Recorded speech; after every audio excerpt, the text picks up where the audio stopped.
बिस्मिल्लाहिर्रहमानिर्रहीम। रब्बि ज़िदनी इल्मा अल्लाहुम्मा अन्फ़अनी बिमा अल्लमतनी वअल्लिमनी मा यनफ़अनी वरज़िदनी इल्मा। जी, चैप्टर नंबर 7 आपकी बुक में इसका टाइटल है कार्टेशियन टेंसर्स। ये बिल्कुल एक नया टॉपिक हम स्टडी करने लगे हैं। इससे पहले शायद आपने कोई टेंसर्स का नाम भी ना सुना हो, लेकिन वेक्टर ये हम स्टार्ट से पढ़ रहे हैं। ये बल्कि मिडिल क्लासेस से आप वेक्टर्स से रिलेटेड चीज़ें स्टडी कर रहे हैं। फिजिक्स में भी पढ़ते रहे हैं वेक्टर्स, मैथमेटिक्स में भी वेक्टर्स इन्वॉल्व होते हैं। अभी तक हमने इस कोर्स में अबाउट वेक्टर्स स्टडी किया, जिसे वेक्टर एनालिसिस के नेम से आपने देखा। अब बेसिकली आप टेंसर एनालिसिस करने जा रहे हैं। अब ये जो टर्म है टेंसर, ये होता क्या है? आप देख सकते हैं यहाँ पर फर्स्ट सेंटेंस हाईलाइटेड है। Tensor analysis may be regarded as a generalization of vector analysis. अगर सिर्फ वर्ड टेंसर की बात करें तो ये वेक्टर की जनरलाइजेशन होती है। वेक्टर से रिलेटेड आपने चीजें स्टडी की हैं। वेक्टर क्या होता है? 2 डायमेंशन में भी हो सकता है, 3 डायमेंशन में भी हो सकता है। एक वेक्टर को आप कहीं भी प्लॉट कर सकते हैं। ये एक वेक्टर है। वेक्टर क्या होता है? जिसका मैग्नीट्यूड भी होती है और डायरेक्शन भी होती है। वेक्टर और स्केलर, इन दोनों का डिफरेंस आपको पता होगा। इस वेक्टर को हम 2 डायमेंशन में प्लॉट कर सकते हैं, 3 डायमेंशन में प्लॉट कर सकते हैं, हर डायमेंशन में भी वेक्टर प्लॉट हो सकता है। लेकिन हम इस वेक्टर की जनरलाइज करने जा रहे हैं। इसकी जनरलाइजेशन हम स्टडी करेंगे कि हायर डायमेंशंस में जैसे जैसे हमारे पास डायमेंशन बढ़ते हैं, अब हमारे पास स्पेस और उससे आगे डायमेंशन में बात करें 4D, 3D, 7D, अब तक मेरा ख्याल है 7D तक दुनिया रिसर्च कर चुकी है, 7 डायमेंशन तक। तो हम सिर्फ जिस तरह डायमेंशन इंक्रीज करते हैं, तो हम जब वेक्टर्स की बात करते हैं तो हम सिर्फ वेक्टर तक ही क्यों रिस्ट्रिक्ट रहें? हम ये जो टर्म वेक्टर है, हम इसको भी जनरलाइज कर देते हैं, जिसे टेंसर का नेम दिया जाता है। अब वेक्टर का which has a magnitude and direction, वो वेक्टर क्वांटिटी होती है। अब वेक्टर की एक ही डायरेक्शन होती है। टेंसर्स से रिलेटेड अब मैं एक सेंटेंस बोलने लगी हूँ। ये कभी जब आप एमफिल लेवल पे अगर ये कोर्स कभी सिलेक्ट करेंगे, तब आप इसकी डिटेल पढ़ेंगे ज्योमेट्रिकली। वेक्टर की तो एक सिंगल डायरेक्शन होती है, लेकिन टेंसर्स में हम एट अ टाइम एक से ज्यादा डायरेक्शंस भी देख सकते हैं। अब वो चीज ग्राफिकली आपको समझ नहीं आएगी ना, उसको प्लॉट करना इतना इजी काम है। तो अब टेंसर बना कैसे, किस तरह ये वेक्टर की जनरलाइजेशन है, इसकी डिटेल देखते हैं। बेसिकली ये चैप्टर 7 करना तो हमने इसी बुक से है, लेकिन इसके कॉन्सेप्ट्स मैं आपको शाम्स आउटलाइन की बुक है वहां से कराऊंगी। उसके बाद जब हम इस बुक की तरफ आएंगे, इस चैप्टर की तरफ, तो आपको होपफुली आप लोग हर कॉन्सेप्ट से वेल अवेयर होंगे। यहाँ पर इस वक्त जो पीडीएफ फाइल आपको स्क्रीन पे नजर आ रही है, ये शाम्स आउटलाइन, शाम सीरीज की बुक का चैप्टर नंबर 8 है, टेंसर एनालिसिस। इसमें बहुत ब्रीफली सिर्फ चंद पेजेस में टेंसर से रिलेटेड सारी इंपॉर्टेंट बातें लिखी हुई हैं। तो मुझे इस बुक का, इस चैप्टर का वे ऑफ डिस्क्रिप्शन ज्यादा अच्छा लगा, तो हम यहाँ से स्टडी कर लेंगे तो वो अंडरस्टूड है। वो चैप्टर 7 जो आपकी बुक चल रही थी, उसमें से आपको समझ आ जाएगा। क्वेश्चंस हम वहीं से करेंगे।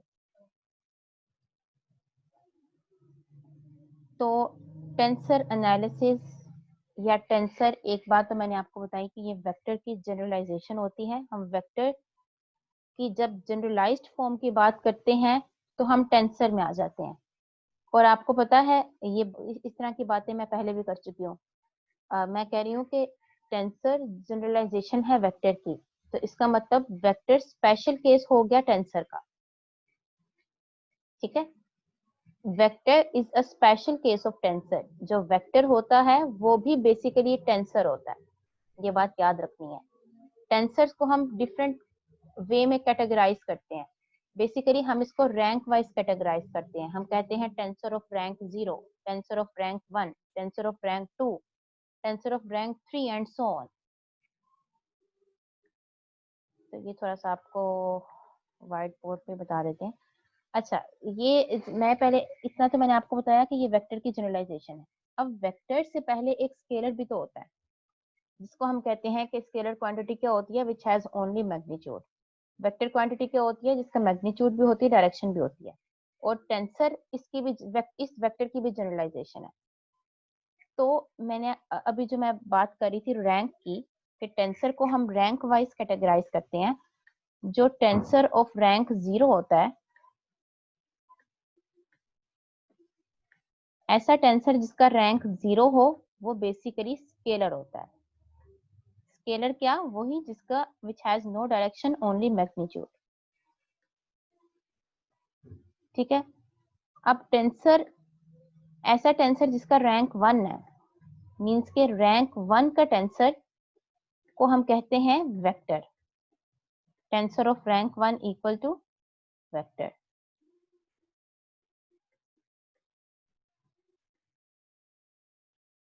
इसी तरह tensor of rank 2, tensor of rank 3, इस तरह आगे ये फर्दर जनरलाइज होता जाता है, tensor of rank n and so on.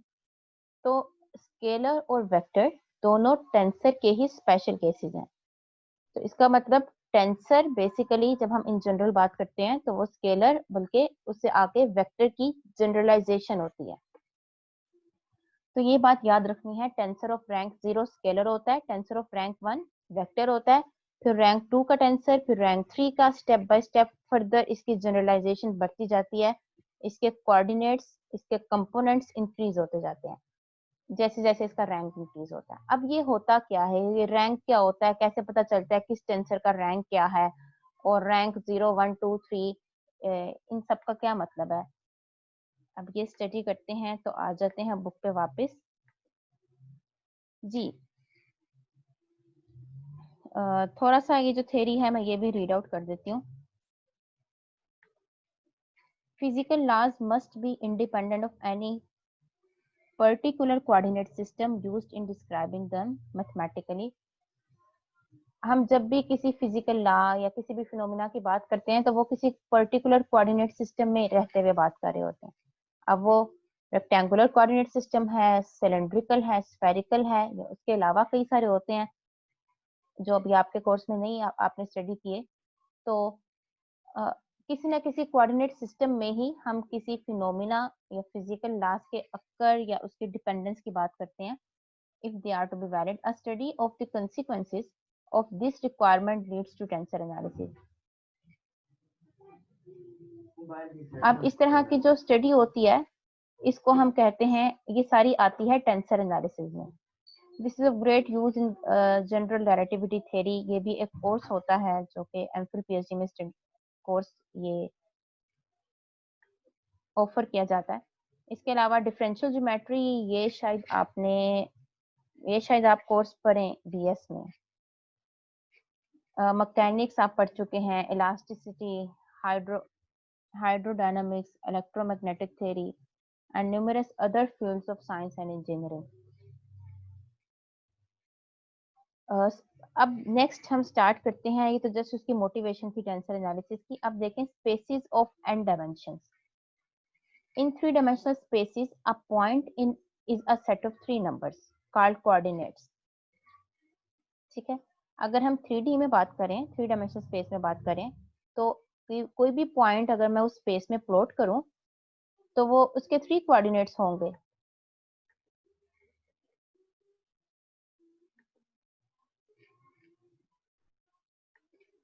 ठीक है ना। अब कोई भी पॉइंट आप इस पे प्लॉट करें, अगर 3 डायमेंशन में बात करें, एक्स वाई जी कोऑर्डिनेट्स हैं, तो इसके 3 कोऑर्डिनेट्स होंगे एक्स वाई जी। अगर मैं कार्टेशियन कोऑर्डिनेट में बात कर रही हूँ, अगर मैं सिलेंड्रिकल में बात कर रही हूँ तो क्या होते हैं आर थीटा जी।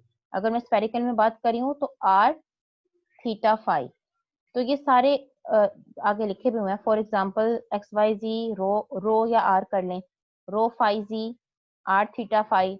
तो ये डिफरेंट बुक्स में डिफरेंट नोटेशन यूज होती हैं। Are coordinates of a point in rectangular, cylindrical and spherical coordinate system respectively.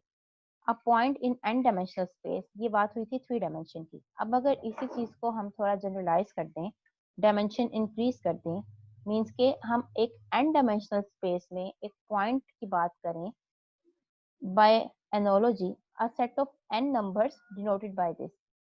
अब ये 3 डायमेंशनल स्पेस थी, तो एक किसी भी आर्बिट्रेरी पॉइंट के 3 कोऑर्डिनेट्स होंगे। अगर n डायमेंशनल स्पेस होगी तो उसके n कोऑर्डिनेट्स होंगे, ठीक है। उसको हम नोटेशन कोई भी देख सकते हैं, x1 x2 up to xn। यहाँ पर इस टेंसर्स में ये जो नोटेशंस हैं ये आप देख सकते हैं, कोऑर्डिनेट्स में नीचे सबस्क्रिप्ट की बजाय ये सुपरस्क्रिप्ट में इंडिसेस आ रहे हैं। तो ये बात आपने याद रखनी है, ये मिक्स नहीं करना। कोऑर्डिनेट्स में जो इंडिसेस आ रहे हैं ना, किसी पॉइंट के कोऑर्डिनेट्स में जो इंडिसेस आ रहे हैं वो सुपरस्क्रिप्ट में आपने मेंशन करने हैं, ठीक है। तो बताने का मकसद ये कि जितने डायमेंशन की स्पेस हो, उस स्पेस में जब हम कोई पॉइंट लेते हैं तो उसके भी उतने ही कोऑर्डिनेट्स होते हैं जिस डायमेंशन में हमने पॉइंट लिया। n डायमेंशनल स्पेस है तो इसके n कोऑर्डिनेट्स होंगे, x1 x2 up to xn are taken not on exponent but superscript. अब ये 1 2 3 अप टू n ये पावर्स नहीं है, ऐसा नहीं है कि 2 की पावर 2 आप 4 लिखते हैं, ये जस्ट सुपरस्क्रिप्ट के तौर पे इन कोऑर्डिनेट्स को डिफरेंट कंपोनेंट शो करने के लिए यूज हुए हैं। a policy which will prove useful. Next है जी defect that we cannot visualize points in spaces of dimension higher than 3 has of course nothing whatsoever to do with their experience. Okay, ये ऐसे ही है। Next देखें coordinate transformation. अब हम लोग curvilinear coordinates तो study करके आए हैं, वो मैं वैसे उसको इससे रिलेट नहीं करी, लेकिन मैं वैसे ही आपको याद करा रही हूँ कि जिस तरह हमने रेक्टेंगुलर कोऑर्डिनेट्स तो हमेशा से पढ़े हुए थे। अब देखिए ना, इस कोर्स में आपने कितनी नई बातें सीखी। आपने ये सीखा कि जो रेक्टेंगुलर कोऑर्डिनेट्स होते हैं, हमेशा जब हम प्लॉट करते हैं तो हम स्ट्रेट लाइन प्लॉट करते हैं। अगर हम इसको जनरलाइज करें तो बेसिकली ये कर्व्स भी होती हैं। अब rectangular system curvilinear rectangular coordinate system basically curvilinear coordinate system का स्पेशल केस होता है, जिसमें एक्स वाई जी एक्सिस जो कि पहले आप स्ट्रेट लाइंस प्लॉट करते गए थे, अब हम कहते हैं कि ये कर्व भी तो हो सकता है कि नहीं, ठीक है ना। ये कर्व भी तो हो सकता है, u1 u2 u3 स्पेस का नेम दे दें। हाँ, अगर ये ऑर्थोगोनल होगा तो ये रेक्टेंगुलर बन जाएगा, वो अलग बात है। मींस के रेक्टेंगुलर इस कर्विलिनियर का स्पेशल केस हो गया। इसी तरह कर्विलिनियर कोऑर्डिनेट सिस्टम में आपने कई सारे देखे, polar cylindrical polar coordinate system देखा, स्फेरिकल कोऑर्डिनेट सिस्टम देखा। इसके अलावा कई सारे होते हैं जो आपकी बुक में नहीं थे। ये जो शाम्स आउटलाइन की बुक जिससे मैं बता रही हूँ, इसमें कुछ 10 to 11 कोऑर्डिनेट सिस्टम डिस्कस किए हुए हैं, जिसमें पैराबोलॉइडल कोऑर्डिनेट सिस्टम होता है, पैराबोलॉइडल पोल, और पता नहीं कैसे कैसे नाम है उसमें। मतलब कई सारे कोऑर्डिनेट सिस्टम हैं जो इस लेवल पे आपको नहीं बताए गए। तो एक आपने इस कोर्स में वेक्टर एंड टेंसर एनालिसिस में एक रेक्टेंगुलर कोऑर्डिनेट सिस्टम जो हमेशा से पढ़ते आ रहे थे उसकी जनरलाइजेशन देखी, और एक वर्ड वेक्टर जो आप बचपन से ही सुनते आ रहे हैं और उस पर पढ़ते आ रहे हैं, बहुत डिटेल भी आपने देखी है। मैकेनिक्स की बात करें, वो सारी वेक्टर के गिर्द घूमती है। उसके अलावा मैकेनिक्स, डायनामिक्स, इस तरह के जो कोर्सेज आपने 3rd 4th सेमेस्टर में पढ़े हैं, उसकी बेसिक भी सारी वेक्टर है। इस कोर्स में अब आपने देखा, ये पोस्ट ग्रेजुएट का कोर्स है, इसमें आपने उस टर्म वेक्टर की जनरलाइजेशन सीखने लगे हैं आप, विच इज टेंसर, ठीक है। इस वक्त अभी तक जो मैंने बात की कि हम जब डायमेंशन इंक्रीज करते हैं तो उस स्पेस में, मींस के अगर n डायमेंशनल स्पेस है तो उस स्पेस में कोई भी पॉइंट लें तो उसके कोऑर्डिनेट्स भी इंक्रीज होते हैं, ठीक है।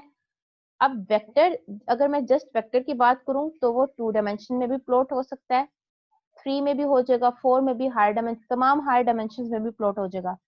लेकिन हम सिर्फ इस वेक्टर जिसकी सिर्फ सिंगल डायरेक्शन होती है इस तक ही क्यों रिस्ट्रिक्ट रहें, इसको भी जनरलाइज कर दिया गया है कि हम एक से ज्यादा डायरेक्शन पे भी स्टडी कर सकते हैं। वेक्टर आपको एक डायरेक्शन बताता है, एक से ज्यादा डायरेक्शन के मुतालिक भी आप स्टडी कर सकते हैं, जिसे हमने टेंसर का नेम दिया। तो हायर डायमेंशन में अब मैं आपको बताती हूँ, जो मैंने रैंक की बात की थी ना, ये जस्ट मैं आपको अभी तक मोटिवेशन दे रही हूँ, अभी तक हमने अपना कोर्स स्टार्ट नहीं किया। हाँ जी, ये जो स्केलर है इसे आप वन डायमेंशन में प्लॉट कर सकते हैं। वन डायमेंशन को मैं कैसे प्लॉट करूंगी, ये जो एक लाइन मैंने लगाई है, दिस इज वन डायमेंशन, जिसे अगर आप प्योर मैथमेटिक्स में बात करें तो ये एक रियल लाइन है, ये वन डायमेंशन है। और आपको पता है स्केलर सिर्फ इसी पे ही प्लॉट होगा, जीरो लेने, कोई नेगेटिव रियल नंबर लेने, पॉजिटिव रियल नंबर लेने, तो ये वन डायमेंशन है। ठीक है, आप यहाँ पे प्लॉट करेंगे तो जस्ट जीरो, यहाँ पे पॉइंट मेंशन करेंगे तो जस्ट वन, पेयर की फॉर्म में नहीं लिखेंगे। तो स्केलर जिसे हम कहते हैं टेंसर ऑफ रैंक जीरो, ये किस डायमेंशन में प्लॉट होता है? टेंसर ऑफ रैंक जीरो ये वन डायमेंशन में प्लॉट होता है, लेकिन यही अच्छा, मिनिमम ये वन डायमेंशन में प्लॉट हुआ, अभी इतना देख लेते हैं। अब टेंसर ऑफ रैंक वन जो कि वेक्टर है, ये वन डायमेंशन में प्लॉट हो सकता है, लेकिन वो सिर्फ इस रियल लाइन के ऊपर ही आएगा। लेकिन हम हर तरह के वेक्टर को वन डायमेंशन में प्लॉट नहीं कर सकते। फॉर एग्जांपल, मैं ये वेक्टर इस डायरेक्शन में प्लॉट करना चाह रही हूँ तो हमें टू डायमेंशन स्पेस की जरूरत पड़ेगी, इधर भी 0 1, इधर भी पॉइंट्स हो। ठीक है, तो आपने देखा कि वेक्टर के लिए हमें टू डायमेंशन स्पेस की जरूरत पड़ गई। अब जो सॉरी, वेक्टर जो कि टेंसर ऑफ रैंक वन था, इसके लिए ये प्लॉट हुआ टू डायमेंशन में। अब टेंसर ऑफ रैंक टू की अगर हम बात करें तो ये टू डायमेंशन में प्लॉट नहीं होगा, ये थ्री डायमेंशन से स्टार्ट होगा। टेंसर ऑफ रैंक थ्री की अगर बात करें तो वो फोर डायमेंशन से प्लॉट होना स्टार्ट होगा। तो what does it mean? Tensor of rank one जो कि टू डायमेंशन में प्लॉट होता है, ये इससे हायर डायमेंशन में भी प्लॉट हो सकता है। इस तरह टेंसर ऑफ रैंक टू जो कि मिनिमम, जिसका प्लॉट करने के लिए मिनिमम डायमेंशन थ्री चाहिए, थ्री डायमेंशनल स्पेस होनी चाहिए, वो मिनिमम डायमेंशन थ्री होगी, लेकिन फोर फाइव सिक्स मीन्स के हायर डायमेंशन में भी प्लॉट हो सकता है tensor of rank to. Tensor of rank three को हम थ्री डायमेंशन में नहीं देख सकते, इसे हम फोर डायमेंशन में देख सकते हैं। और इसके अलावा four five six higher dimension में भी प्लॉट नजर आएगा टेंसर ऑफ रैंक थ्री। इसी तरह ये जो टेंसर ऑफ रैंक जीरो है, जो मीन्स के स्केलर, इसको आप वन डायमेंशन में देख सकते हैं ना, हायर डायमेंशन में भी देख सकते हैं। कैसे? ये एक्स एक्सिस वाई एक्सिस पे स्केलर्स ही होते हैं ना। इसी तरह टेंसर ऑफ रैंक वन को मिनिमम टू डायमेंशन में देख सकते हैं और हायर डायमेंशन में भी देख सकते हैं। आप थ्री डायमेंशनल स्पेस बना दें, वेक्टर यहाँ पर भी प्लॉट हो सकता है। टेंसर ऑफ रैंक टू को मिनिमम थ्री डायमेंशन में देख सकते हैं और हायर में भी देख सकते हैं। टेंसर ऑफ रैंक थ्री को मिनिमम फोर डायमेंशन में देख सकते हैं और उससे हायर में देख सकते हैं। मीन्स के tensor of rank three dimension या टू डायमेंशन में नजर नहीं आएगा हमें, इसके लिए मिनिमम डायमेंशन फोर होनी चाहिए। अब ये थोड़ा सा मैंने आपको ज्योमेट्रिकली बताया था। अब वापस अपने टॉपिक पे आते हैं। हमारा टॉपिक बेसिकली चल रहा है जी spaces of n dimension, n dimensional space की हम बात करने लगे हैं। अभी जो पहले आपको बताया, एन डायमेंशनल स्पेस पे अगर कोई पॉइंट प्लॉट करें तो उसके एन कोऑर्डिनेट्स होते हैं। उन कोऑर्डिनेट्स के नोटेशन हमने कैसे देनी है? ये जो x है, x x1 x2 x3 up to xn, इसमें ये पावर्स नहीं है 1 2 3 अप टू n, ये इसके सुपरस्क्रिप्ट्स को डिनोट करती हैं। ठीक है, सुपरस्क्रिप्ट्स। अब कोऑर्डिनेट ट्रांसफॉर्मेशन की बात करने लगे हैं। यहाँ से अब आपका काम स्टार्ट हो गया। एक कोऑर्डिनेट सिस्टम तो लिया x1 x2 up to xn, n dimension में अगर हम बात करें। अब मुझे एक डिफरेंट कोऑर्डिनेट सिस्टम चाहिए, तो मैं जस्ट फर्क करने के लिए इस कोऑर्डिनेट सिस्टम से x1 x2 xn रखती हूँ, लेकिन चेंज ये कर लेती हूँ कि ये बार वाले कोऑर्डिनेट सिस्टम कर लेती हूँ, x1 bar x2 bar up to xn bar. ठीक है, तो ये आपको अब आपको अगर किसी सिस्टम में ये कोऑर्डिनेट्स आए तो आपको पता चल जाएगा, एक विदाउट बार कोऑर्डिनेट सिस्टम है, एक विद बार कोऑर्डिनेट सिस्टम है, लेकिन दोनों हैं एन डायमेंशन ही। ठीक है, इसके सुपरस्क्रिप्ट आप देख सकते हैं सेम है। Be the coordinates of a point in two different frame of reference, coordinate system बोल दें या फ्रेम ऑफ रेफरेंस बोल दें, एक ही बात होती है। Suppose there exist an independent relations between the coordinates of the two systems having the form।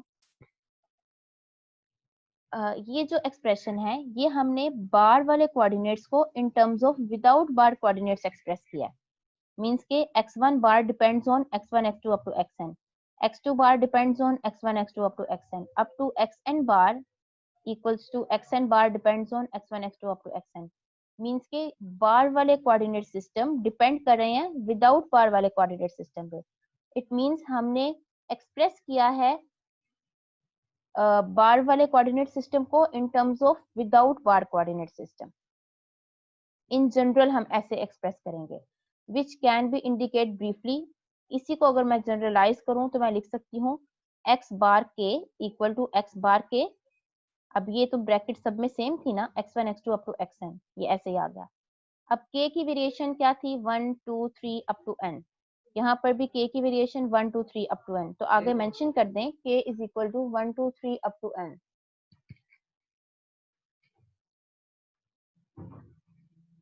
ठीक,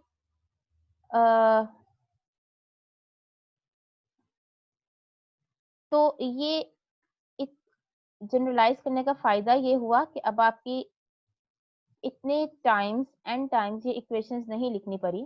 यहाँ पे वैसे 3 टाइम्स लिखी हुई है अप टू करके। आप इस सारे सिस्टम को एक सिंगल इक्वेशन से रिप्रेजेंट कर दिया, और आगे जो नया इंडेक्स आपने यूज किया है इसे इंडेक्स बोलते हैं। ये जो मैंने सुपरस्क्रिप्ट में के लिखा है इसे इंडेक्स बोलेंगे। इस इंडेक्स की वेरिएशन दे दी कि it varies from 1 to n, where it is supposed that the functions involved are single valued, continuous and have continuous derivatives। ये उसी तरह की बातें हैं,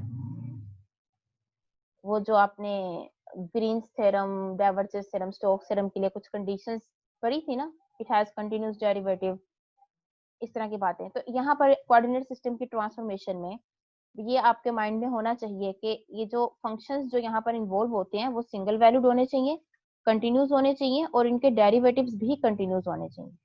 ठीक है, ये आपने याद रखना है। Then conversely to each set of coordinates there will be correspond to a unique set। अब हम विदाउट बार कोऑर्डिनेट सिस्टम को विद बार कोऑर्डिनेट सिस्टम के टर्म्स में भी एक्सप्रेस कर सकते हैं। उसमें ये वाली टर्म्स आप विदाउट बार रख लें, ये जो ब्रैकेट्स में है ये विद बार रख लें। उसकी जनरल इक्वेशन को कैसे लिखेंगे, इससे जरा कंपेयर करते हुए करें। विदाउट बार वाली को विद बार कोऑर्डिनेट्स में एक्सप्रेस करना है, तो आप लिखेंगे x k equal to x k depends on x bar 1 x bar 2 up to x bar n, और k की वेरिएशन 1 2 3 अप टू n। तो यहाँ पर हमने बार वाले कोऑर्डिनेट सिस्टम को एक्सप्रेस कर दिया, सॉरी विदाउट बार वाले कोऑर्डिनेट सिस्टम को एक्सप्रेस कर दिया इन terms of with bar coordinate system. इसके लिए वर्डिंग यूज हुई है देयर विल, ये जो कोऑर्डिनेट सेट है बार वाला, there will correspond, they will correspond to a unique set this। तो हेडिंग चल रही थी कोऑर्डिनेट ट्रांसफॉर्मेशन। ट्रांसफॉर्म का मतलब आप समझ सकते हैं, एक कोऑर्डिनेट सिस्टम से हम दूसरे कोऑर्डिनेट सिस्टम में चले गए, एक कोऑर्डिनेट सिस्टम को दूसरे कोऑर्डिनेट सिस्टम में ट्रांसफॉर्म कर दिया। बात हम एन डायमेंशन में कर रहे हैं, एक कोऑर्डिनेट सिस्टम विद बार है और एक विदाउट बार है। ठीक, तो द रिलेशन 2 and 3, इन दो रिलेशंस की बात हो रही है। Define are transformation of coordinates. ठीक है ना, हमने कोऑर्डिनेट्स को ट्रांसफॉर्म कर दिया, बार से विदाउट बार, विदाउट बार से bar, from one frame of reference to another. Means के फ्रेम ऑफ रेफरेंस का मतलब कोऑर्डिनेट सिस्टम। तो एक फ्रेम ऑफ रेफरेंस से दूसरे फ्रेम ऑफ रेफरेंस में हमने कोऑर्डिनेट ट्रांसफॉर्मेशन कर दी। ठीक है, अब नेक्स्ट देखिए, this is about summation convention. नाम सुनने में जरा डिफिकल्ट सा है, लेकिन कॉन्सेप्ट वेरी सिंपल। ये सब कुछ आप स्टडी कीजिएगा। इसमें बताया क्या हुआ है ये मैं आपको बता देती हूँ। एक वे होता है लिखने का, ये वाला, कि A1 x1 A2 x2 up to AN xn। ये बात याद रखिएगा, हम जो कोऑर्डिनेट्स की नोटेशन यूज करेंगे उसमें सुपरस्क्रिप्ट में इंडिसेस लिखने हैं, 1 2 3 up to n। Superscript means के उसके ऊपर लिखने हैं। उसके अलावा जो इंडिसेस हम कांस्टेंट वगैरह के लेंगे वो सबस्क्रिप्ट में यूज करेंगे। ये हमने फर्क रखा हुआ है इस बुक में। तो A1 x1 A2 x2 up to AN xn, ये एक एक्सप्रेशन लिखा हुआ है।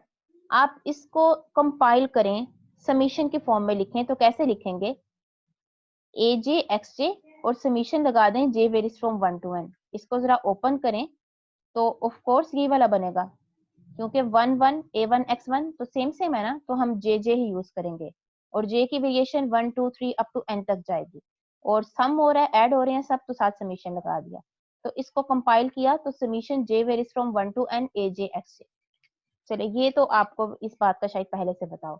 अब समेशन कन्वेंशन क्या होता है, मैं इस पर, ये जो समेशन वाली पूरी टर्म है, इस पे समेशन कन्वेंशन अप्लाई करना चाह रही हूँ। समेशन कन्वेंशन अप्लाई करने का मतलब आप इस समेशन को इग्नोर कर दें। मींस के अगर मैं इस टर्म पे समेशन कन्वेंशन अप्लाई करूं तो मैं इसको इस तरह लिखूंगी, मैंने summation J varies from 1 to n ignore कर दिया। मैं ये इग्नोर, बेसिकली इग्नोर करने का मतलब मैंने इसको लिखा नहीं है इसके साथ, लेकिन है ऐसा ही। मींस के ये अंडरस्टूड है कि J की वेरिएशन 1 to n है। हमने एक डायमेंशन फिक्स कर ली कि हम n डायमेंशन में रह रहे हैं। तो अब AJ XJ जब भी through out the chapter tensors में जब भी इस तरह की टर्म आएगी AJ XJ, तो इसका मतलब यही होगा कि इसके साथ समेशन लिखा हुआ है और समेशन में इंडेक्स J की वेरिएशन 1 to n है। जिस भी डायमेंशन की हम बात कर रहे हैं वहां तक इसकी वेरिएशन है, लेकिन समेशन को हमेशा साथ शो नहीं करना। फिर देखते हैं समेशन कन्वेंशन अप्लाई करना या समेशन कन्वेंशन क्या होता है, कि हम साथ से समेशन नहीं लिखते। समेशन और उसकी जो सम है, सिग्मा है, इसको साथ नहीं मेंशन करते, लेकिन ये अंडरस्टूड होता है कि यहाँ सिग्मा प्रेजेंट है। अगर आपको AJ XJ गिवन है तो इसका मतलब आप इसको ओपन करेंगे तो आपने ओपन करके यही लिखना है, A1 x1 plus A2 x2 plus up two plus AN xn। लेकिन समेशन को यहाँ शो नहीं करना, सिग्मा सिंबल को यहाँ पर शो नहीं करना, लेकिन मतलब इसका वही है। इस चीज को हम कहते हैं समेशन कन्वेंशन। अब इंडेक्स यहाँ पे J है, इसी तरह आप इंडेक्स चेंज कर लें। अगर इंडेक्स APXP है तो आप देख सकते हैं इस वक्त जो लिखा हुआ है ना APXP, ये इस वक्त समेशन कन्वेंशन में है। ये अंडरस्टूड है कि इसके साथ सिग्मा का साइन है और P की वेरिएशन 1 to n है। लिखा नहीं हुआ, लेकिन ये अंडरस्टूड है, ऐसा ही है। ठीक, तो इस चैप्टर में थ्रू जब भी हम टेंसर्स की अब बात करेंगे आगे, तो हम यूजुअली समेशन साथ मेंशन नहीं करेंगे, सिग्मा का सिंबल नहीं लिखेंगे, लेकिन मतलब इसका यही होगा।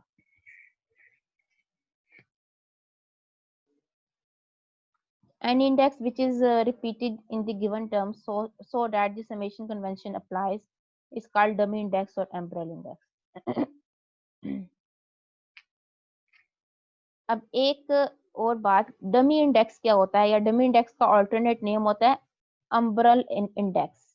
यूजुअली हम डमी इंडेक्स से बात करते हैं। जो भी इंडेक्स रिपीट हुआ होता है ना टर्म, एक टर्म में, ये एक टर्म है APXP, जो इंडेक्स रिपीट हो जाए एक टर्म में उसे हम कहते हैं डमी इंडेक्स। और समेशन कन्वेंशन हमेशा डमी इंडेक्स पे अप्लाई होती है।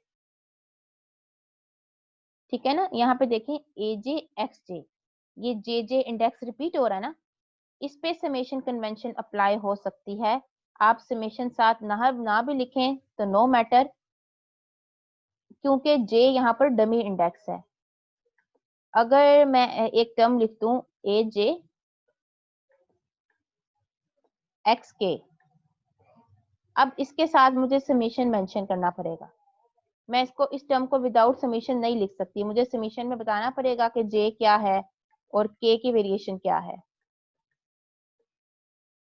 ठीक है, लेकिन क्योंकि जे और के यहाँ पर डमी इंडेक्स नहीं है, अगर ए जे और एक्स भी जे है, जे होता अगर एक्स बी, मीन्स के जे जे एक इंडेक्स रिपीट हो रहा है इस टर्म में, तो इसको हमने कहना था ये डमी इंडेक्स है। इसके साथ जो समीशन है मैं इसको रिमूव कर सकती हूँ, जरूर अब ये समीशन लिखना जरूरी नहीं रहा मेरे लिए।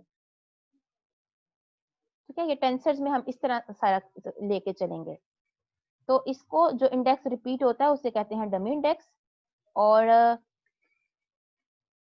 N index occurring only once in a given term is called free index. जिस तरह मैंने पहले लिखा था ए, आप अगर लिख दें ए आई एक्स जे, तो आई और जे फ्री इंडेक्स होंगे क्योंकि वो एक टर्म में एक ही दफा आ रहे हैं। ठीक है, जो रिपीट नहीं हो रहे होते वो फ्री इंडेक्स होते हैं। And can stand for any number 1 to 3 up to n such as k in equation this. तो यहाँ पर आपने एक समेशन कन्वेंशन से रिलेटेड बात की जो कि डमी इंडिसेस पे अप्लाई हो सकती है। और होता क्या है कि आप समीशन मींस के सिग्मा सिंबल को साथ से इग्नोर कर दें, और डमी इंडेक्स जिसको एम्परर इंडेक्स भी कहते हैं और फ्री इंडेक्स, इस पैराग्राफ में ये सब कुछ आपने स्टडी किया। नेक्स्ट हेडिंग पे आते हैं contravariant and covariant vectors.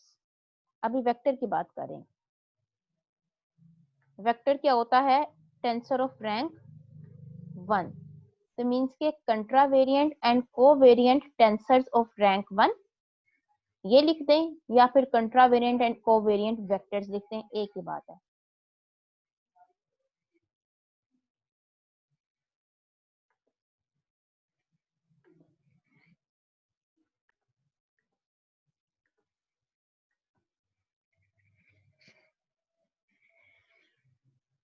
If n quantities a1, a2 up to an in a coordinate system x1, x2 up to xn are related to n other quantities a bar 1, a bar 2 up to a bar n in another coordinate system, ये बार वाले coordinates ले लिए, by this transformation equation which by convention means के summation convention adopted can be simply written as this, they are called components of contravariant vector or contravariant tensor of rank 1 or first order.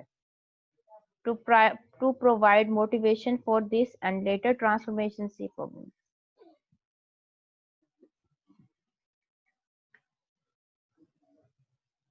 यहाँ से लेके यहाँ तक ये है जी definition कंट्रावेरिएंट vector या फिर कंट्रावेरिएंट टेंसर ऑफ फर्स्ट रैंक।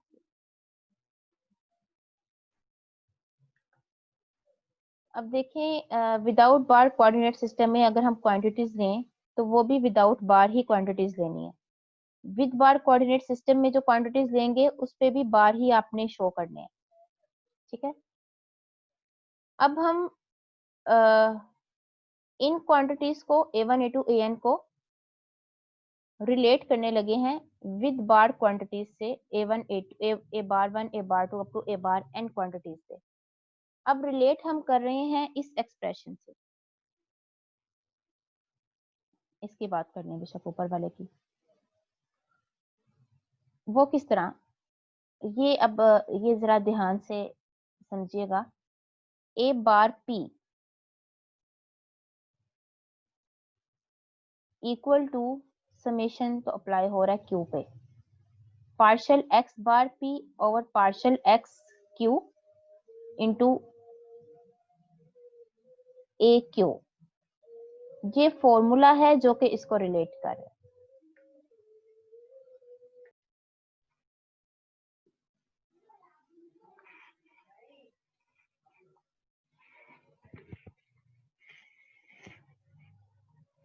अच्छा जी ये जो इससे नेक्स्ट स्टेप में आए हैं ये जस्ट हमने समेशन कन्वेंशन अप्लाई किया है। क्यों? क्योंकि समेशन यहाँ पर क्यू पे आता है और क्यू यहाँ पर डमी इंडेक्स है, रिपीट हो रहा है ना इस टर्म पे, तो इसलिए हम इस पे समेशन कन्वेंशन अप्लाई कर सकते हैं, इसको इग्नोर करते हैं। तो ये बेसिकली फॉर्मूला है जो आपने याद रखना है। हमने बार वाले कोऑर्डिनेट सिस्टम, बार वाले सिस्टम में जो क्वांटिटीज ली हैं उसको रिलेट किया है to the quantities in without bar coordinate system। और उसको हमेशा जब हम टेंसर ऑफ रैंक 1 की बात कर रहे होंगे, मीन्स के वेक्टर्स की बात कर रहे होंगे, तो इसी तरीके से रिलेट करना है। कैसे कि A bar P equal to partial x bar p. जब यहाँ पर लेफ्ट साइड पे बार है, क्वांटिटी बार वाली क्वांटिटी है, तो राइट साइड पे जो पार्शियल डेरिवेटिव आ रहा है उसमें ऊपर आपने बार वाला कोऑर्डिनेट रखना है, उसके डिनोमिनेटर में विदाउट बार वाला पार्शियल एक्स क्यू। अब इंडेक्स अगर आपने बार वाले के लिए इंडेक्स पी यूज किया हुआ है तो विदाउट बार के लिए इंडेक्स पी नहीं यूज करना, आप चेंज कर लें, कोई भी ले लें, आप आई जे की फॉर्म में यूज कर लें या पी क्यू की फॉर्म में यूज कर लें। तो अब इसको क्यू कर देते हैं विदाउट बार के लिए, तो partial x q into a Q. ठीक है, तो हमने दो कोऑर्डिनेट सिस्टम में क्वांटिटीज को इस तरह रिलेट किया, और यही बेसिकली डेफिनेशन होती है टेंसर ऑफ रैंक 1 की। इसको अब एक आप नेम देख रहे हैं, कंट्रावेरिएंट टेंसर कहा गया है। ठीक है, अब कंट्रावेरिएंट क्या होता है ये बात याद रखना है। जब भी हम जिन क्वांटिटीज की बात कर रहे हैं उन क्वांटिटीज का इंडेक्स अगर हम सुपरस्क्रिप्ट में लेंगे, आपने देखा ना जो हमने क्वांटिटीज ली थी उन सबके इंडिसेस सुपरस्क्रिप्ट में थे, विदाउट बार कोऑर्डिनेट सिस्टम में भी और विद बार कोऑर्डिनेट सिस्टम में भी जो क्वांटिटीज हमने ली हैं उनके इंडिसेस सुपरस्क्रिप्ट में है। तो जब भी सुपरस्क्रिप्ट में इंडिसेस के साथ आप टेंसर ऑफ रैंक 1 का फॉर्मूला अप्लाई करेंगे तो इसको हम कहते हैं दिस इज कंट्रावेरिएंट वेक्टर या कंट्रावेरिएंट टेंसर ऑफ रैंक 1। अगर सेम काम हम कर दें, ये बिल्कुल सेम चीज है, बस हमने ये जो क्वांटिटीज हैं इसके इंडिसेस सबस्क्रिप्ट में ले लिए हैं, तो इसको हम कहते हैं दिस इज कोवेरिएंट वेक्टर या फिर covariant tensor of first rank. Change क्या है, जस्ट ये चेंज है कि आपने जो क्वांटिटीज हैं उनके इंडिसेस नीचे लिए हैं, मींस के सबस्क्रिप्ट में लिए हैं। जो कोऑर्डिनेट्स हैं वो तो हमेशा सुपरस्क्रिप्ट में रहेंगे, कोऑर्डिनेट सिस्टम हमेशा उसके इंडिसेस सुपरस्क्रिप्ट में ही रहेंगे। अब उस सिस्टम में जो हम क्वांटिटीज ले रहे हैं उसके इंडेक्स अगर हम ऊपर लेते हैं, मींस के अगर उसके इंडिसेस सुपरस्क्रिप्ट में हैं तो कंट्रावेरिएंट वेक्टर बनेगा, उसके इंडिसेस सबस्क्रिप्ट में है तो कोवेरिएंट वेक्टर बनेगा। ये डिफरेंस है कंट्रावेरिएंट और कोवेरिएंट में। ये टेंसर ऑफ रैंक 1 का कंट्रावेरिएंट कोवेरिएंट था। इसी तरह जब रैंक 2 की बात करेंगे तो एक की बजाय एक क्वांटिटी के लिए दो दो इंडिसेस हो जाएंगे। अगर दोनों इंडिसेस सुपरस्क्रिप्ट में ही होंगे तो वो कंट्रावेरिएंट टेंसर ऑफ रैंक 2 बनेगा। अगर दोनों इंडिसेस सबस्क्रिप्ट में होंगे तो वो कोवेरिएंट टेंसर ऑफ रैंक 2 बनेगा। ऐसा भी हो सकता है कि एक इंडेक्स ऊपर है एक नीचे है, मींस के एक इंडेक्स सुपरस्क्रिप्ट में है एक सबस्क्रिप्ट में है, तो उस तरह के टेंसर्स को हम कहते हैं mixed tensor of rank 2।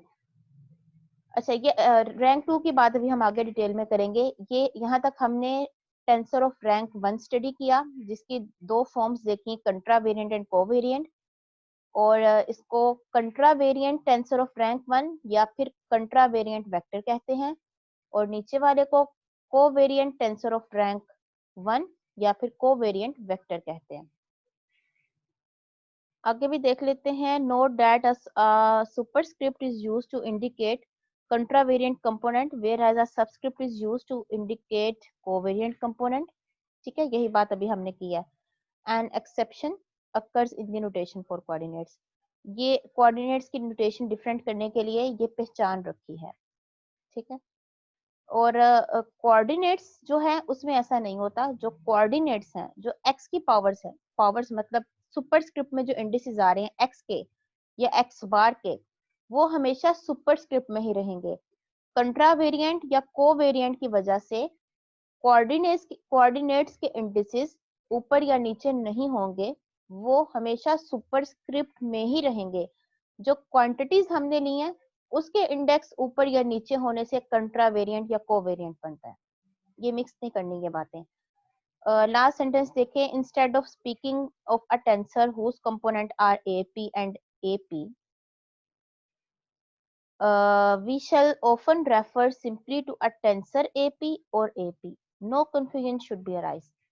Basically अभी ये जो हमने सारा स्टडी किया है, फॉर्मूलाज देखे हैं, ये अगर हम टेक्निकली बात करें तो ये हैं tensors whose components are AP, superscript के साथ या सबस्क्रिप्ट के साथ। ठीक है, ऐसे ये हमने वो टेंसर स्टडी किए हैं, ये टेंसर्स हैं। ये जो फॉर्मूला है ये शो करता है टेंसर को जिसका कंपोनेंट है ए क्यू, ये शो करता है टेंसर ए पी, सॉरी, ये शो करता है टेंसर को विद कंपोनेंट ए पी नीचे। लेकिन हम इतना लंबा सेंटेंस बोलने या लिखने की बजाय हम जस्ट इसको टेंसर एपी या टेंसर एपी पढ़ेंगे सुपरस्क्रिप्ट या सबस्क्रिप्ट में। ठीक है, इसको हम कहेंगे टेंसर एपी, इसको कहेंगे टेंसर एपी नीचे वाले पी के साथ। ठीक है, तो कंट्रावेरिएंट और कोवेरिएंट टेंसर क्या होता है ऑफ रैंक वन तक हमने बात की है।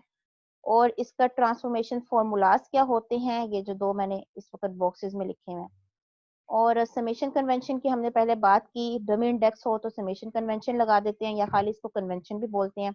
जो इंडेक्स रिपीट होता है एक टर्म में वो डमी होता है, जो नहीं होता एक ही दफा आता है वो फ्री इंडेक्स होता है।